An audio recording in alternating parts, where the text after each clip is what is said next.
Welcome to Seniors Matter. Today we're going to be discussing the topic of elder abuse and neglect. Monday, June 15th is World Elder Abuse Awareness Day, which is an event that brings us the opportunity to highlight some of the issues and concerns that we have about elder abuse and neglect. I'm pleased today to have with me District Attorney Tom Quinn. Thank you for joining us. My pleasure. And our Lieutenant Scott Killow from the Attleboro Police Department and Triad Liaison. Hi, Madeleine. How are you? I'm going to speak with the District Attorney a little bit about his campaign. I was extremely impressed with his initial contact with us, which came via a letter and a packet about a campaign that he will be offering to area communities. The campaign itself is called Pass It On, and I thought it was an interesting concept. After reading the materials in the packet, I felt that it was particularly relevant to all of our seniors in the community of Attleboro. Nationwide, it is estimated that there are 1 million elder abuse cases annually, to the tune of over $2.9 billion in loss. In Massachusetts, last year, there were 21,000 cases of reported elder abuse. Of that, 1/3 were related to financial abuse, which I felt again was really relevant with the topic of your campaign. The focus of your campaign again is on how to identify and what type of actions you should take, particularly about scams. And again, that is a real important issue for our seniors. So I'll ask you to speak a little bit about your campaign. Well, we're promoting the Federal Trade Commission Pass It On campaign that you've discussed earlier.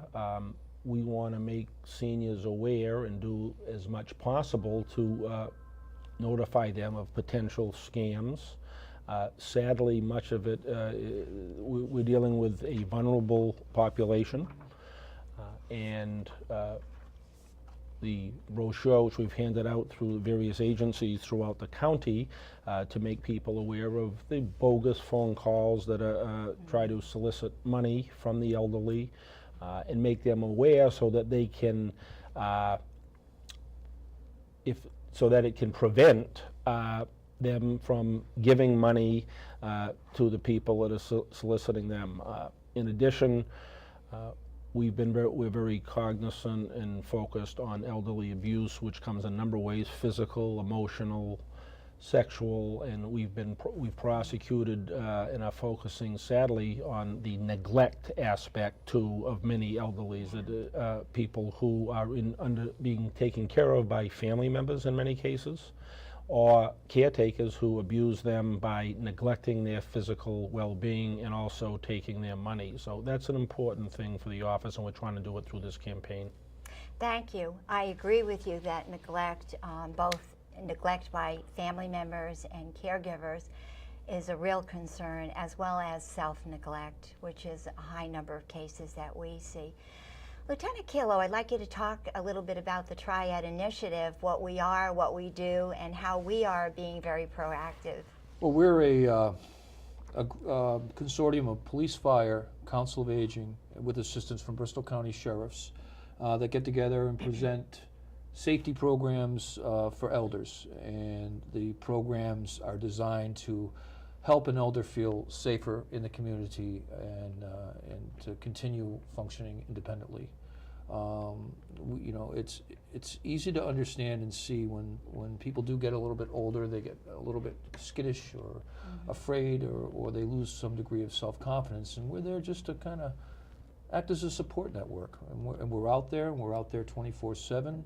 We're out there with carbon monoxide detectors, with the yellow alert for elders and seniors that still drive, house numbers, and there's Are You Okay? There's a lot of programs that are there for our elders, but they need to reach out, and they need to contact either myself at the police department or you or Melissa Tucker at the Council of Aging to activate those services. But they're there. Absolutely. The Triad has been active in our community for well over 10 years. Again, as the Lieutenant mentioned, we look to see what kind of services we can offer to our seniors to enhance their quality of life. Some can be very simple, as putting up a highlight, a nameplate on a door, a number on a door, where paramedics responding to a call can easily identify that residence. And the file of life is The file of extremely life. important for first responders, because it gives prior medical history of the person that's in need of emergency medical care, as well as contact information. And if we need to contact somebody to just let them know that they're going to the hospital for pet care. You know, if somebody has a pet that needs to be cared for, we can make phone calls to try to get that person in line and on board, that the elder is in fact on the way to the hospital. It's good. I think one of the areas that we at the Council on Aging have benefited the most from the Triad program is the improved communication and rapport with our public safety officials. They visit the senior center very frequently. Our elders are much more comfortable and aware of who their local police department representatives are. I think you'll find that they come up to you and freely speak with you, Lieutenant. They do, and it's a good feeling. It's really nice, because one day I'm going to be there too, and it's just a great feeling to them to come up and see me if I'm working a road detail or at someplace else. You know, Lieutenant Killo, how you doing? You know, No, it's important. It is. It is important. It is. We are approachable, every single one of us. You know, we all are. We all have parents, and we all recognize that. You know, the greatest generation certainly needs assistance once in a while. And that's why we're there. The district attorney has started out being very visible right from the gate, which we really do appreciate. Oh, it's great. And it's wonderful. without any further ado, when you're talking about Triad, we're excited to have you as an invited guest to participate in our annual ice cream social.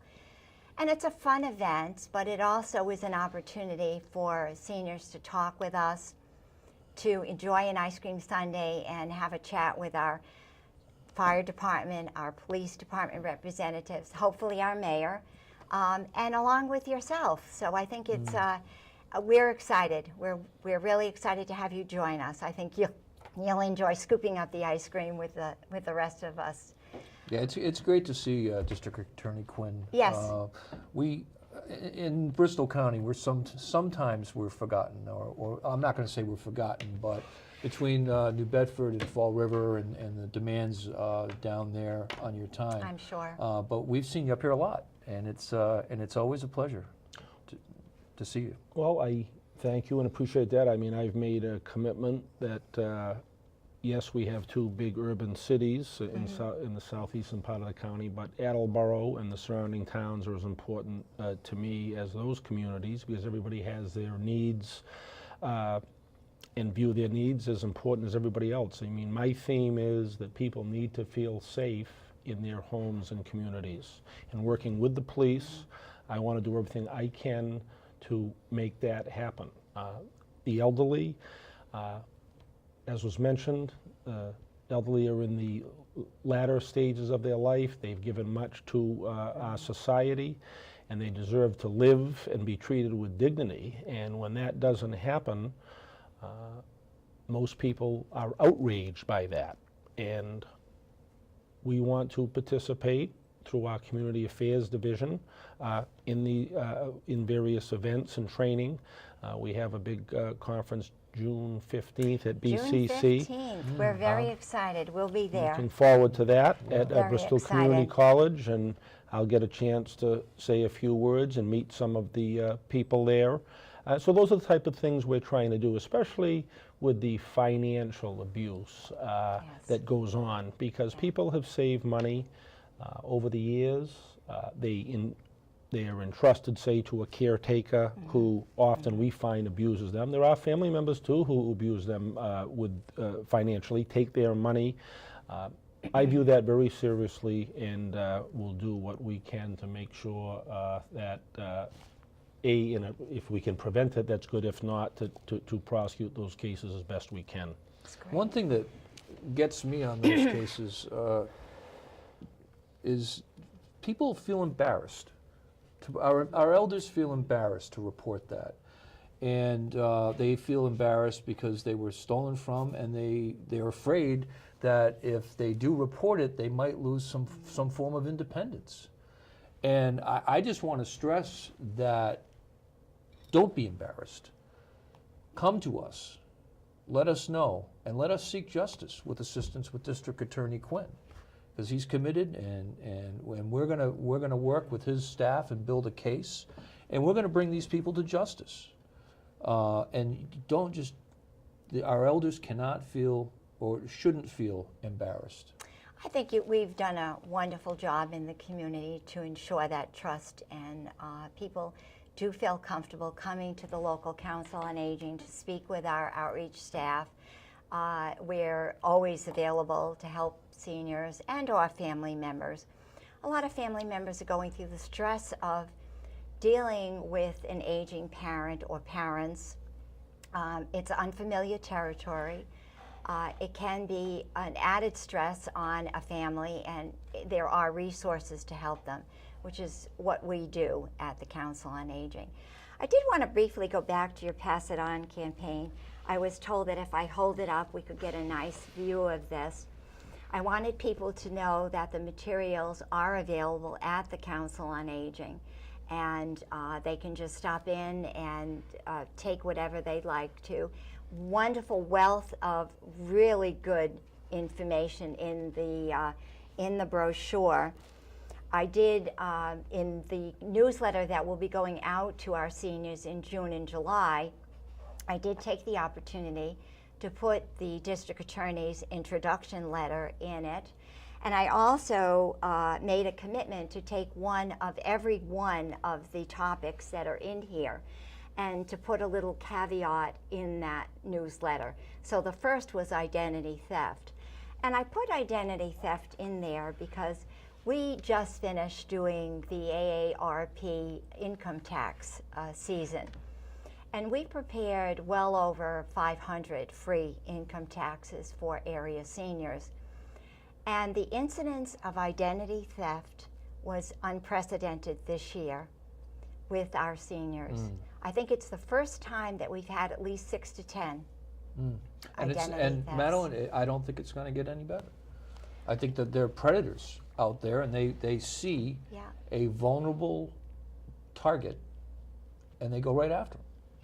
And it is frightening, and it's very daunting, and people that traditionally didn't file income taxes have been advised to do that now, to file your taxes, just to prevent a scammer from taking your identity. I agree with the Lieutenant. I find the identity theft fraud very serious, and it is the elderly, but it's also others that suffer from that. There are predators out there with the enhanced ability of social media and access to people's information, but stealing someone's identity and using it and obtaining money is a very serious violation of their privacy. And when we come across those cases, I view them very seriously. It's not just a simple theft. It's really kind of going above and beyond to violate someone by taking their identity. And it can cause people so many problems, the psychological stress of it, and also, they're charging things at various places and running up tabs, and you've got to extricate yourself from that. So that's something, again, we stand ready and willing and able to prosecute those cases for the elderly and for anyone else. As the Lieutenant said, we try to build a case. Evidence is an issue in some of the cases, but preying on the elderly is not something that anybody should take lightly, and I certainly don't. Thank you for that. We do appreciate that. I do think that with the identity cases that we had at the Senior Center just recently, I never appreciated the amount of paperwork and the amount of work that it takes to notify the authorities, starting with our local police department, and then our outreach staff had to report it to the FTC. So again, it was a daunting amount of paperwork, a lot of stress, and a lot of unknown, and you know, people are having to cancel credit cards and get new ones reissued. Lieutenant Killer, would you like to speak about some of the scams? Because you've always given seniors really good advice. Well, I'm you a mentioned solicitor. the tax scam, and that's one that usually is a seasonal thing, but they're still out there. There's still potential for people to contact or to try to exercise that tax scam. There's medical fraud, which is I think that personally I think that's going to be the next up and I'm comer. afraid you're right. Yeah, the medical I fraud is you know, filing the claims or offered free medical products or medical bills for products or services that you never did receive. And if any of the elders out there, or actually if anybody who's watching this program now, not necessarily elder, have felt they're victim to this, contact us immediately. Because what we do is we are almost a synthesizer of information, and we get multiple sources of information that we put all together to try to develop a picture of what's happening, and that would build a case, and then that would be referred to District Attorney Quinn for prosecution. But medical fraud is one that I think it's going to be coming up. Telemarketing fraud, grandparent scam. Grandparent scam. That is very, very common now. We had several of those. Yeah, where which was, it's where a elder would be contacted and say, you know, I'm calling on behalf of your grandchild from Virginia. We were on a trip, and the person was arrested. You know, your grandchild was arrested, and they need $5,000 to get out of jail, or $500 or $1,000 or whatever number. You need to go to a Western Union or a Walmart distribution point, someplace like that, and have money sent to us so we can get your grandchild out of jail. It's amazing to me they do it. And they do. And what's frightening about this is that the scammer is giving the elder the grandchild's name. Maybe this grandchild goes to the University of Virginia. So they find this stuff on social media. Right. And this is how they mine for information.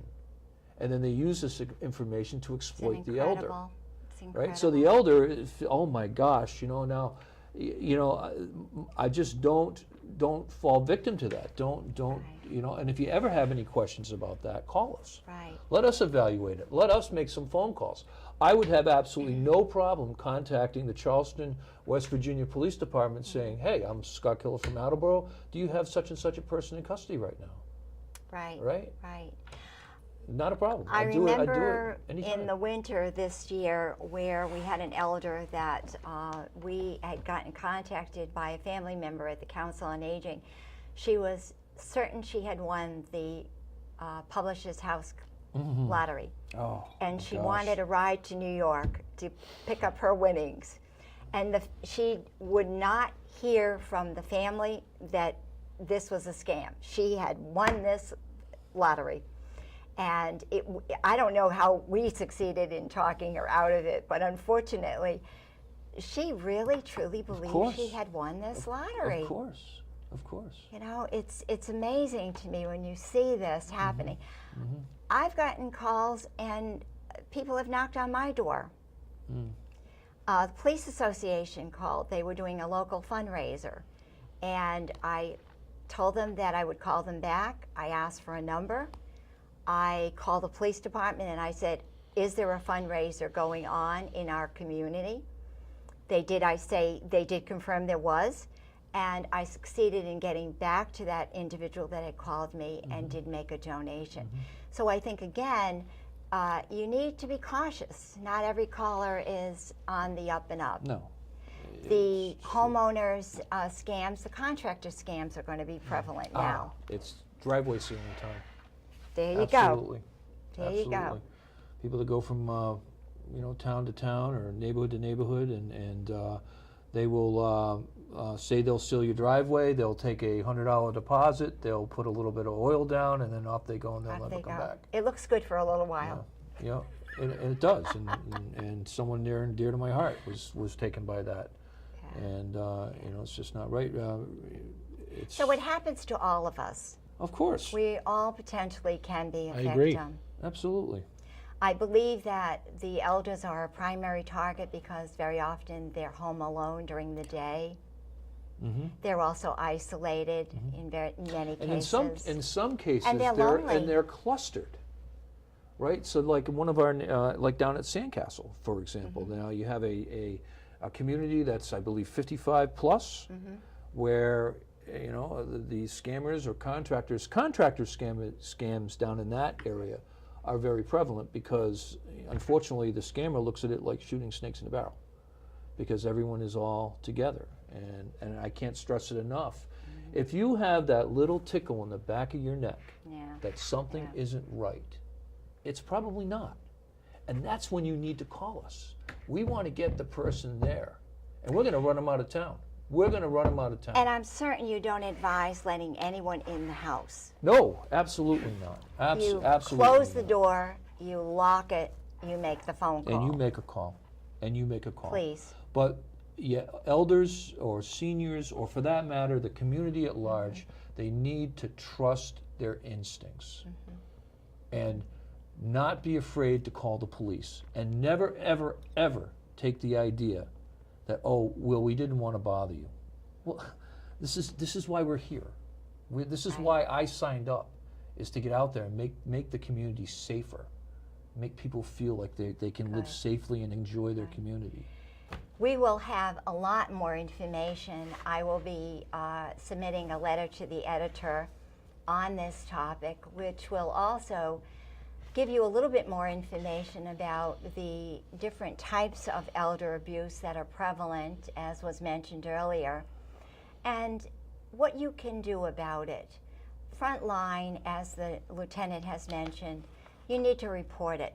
That is the only way that a litigation can happen, some fact-finding, and it needs to happen pretty quickly, doesn't it, Lieutenant? It does. At the time of the event or shortly afterwards. We like to get that information as soon as possible, because a lot of times the scammers, if they are in a clustered area, will continue.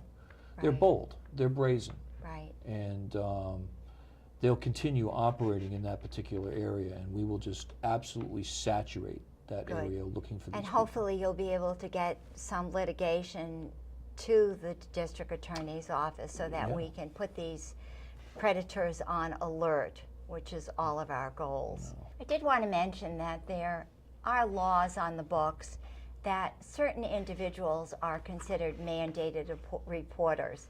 And what that means literally are that due to your position in the community, such as our law enforcement personnel, myself, our outreach staff, and other individuals are required to file a report if we suspect elder abuse.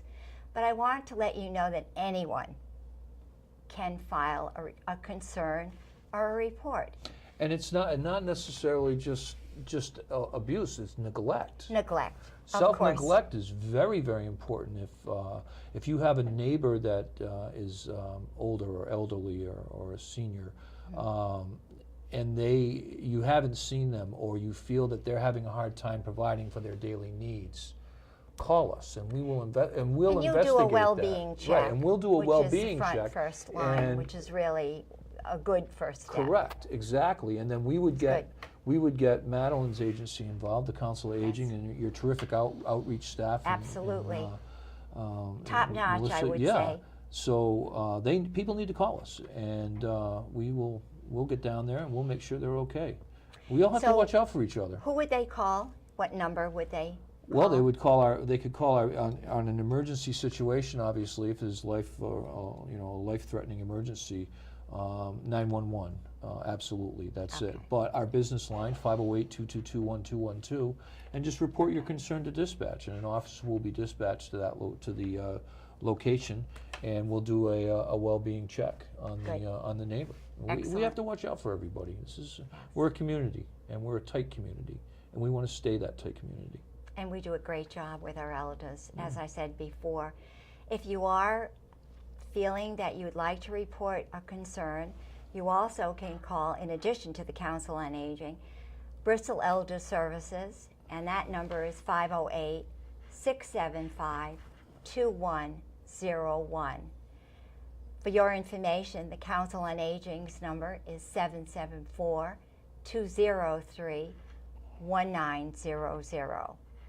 I'd like to thank my guest again. The time always flies by when you're having fun. It's a tough topic, but I think there is so much good information out there and good resources. We certainly see you as a partner in this, and once Yes. again, I'd like to thank you very much for your time today. I know you're very busy. You've had a lot on your plate, and we do certainly appreciate it. We're looking forward to having you do our ice cream social. I'll be there. Do you have coffee ice cream? We'll make a note. That's all right. Make a note on that. And Lieutenant Killo for all your good advice. My pleasure. We're Always a always pleasure, available to offer you services at the Council on Aging. Our outreach staff will do home visits.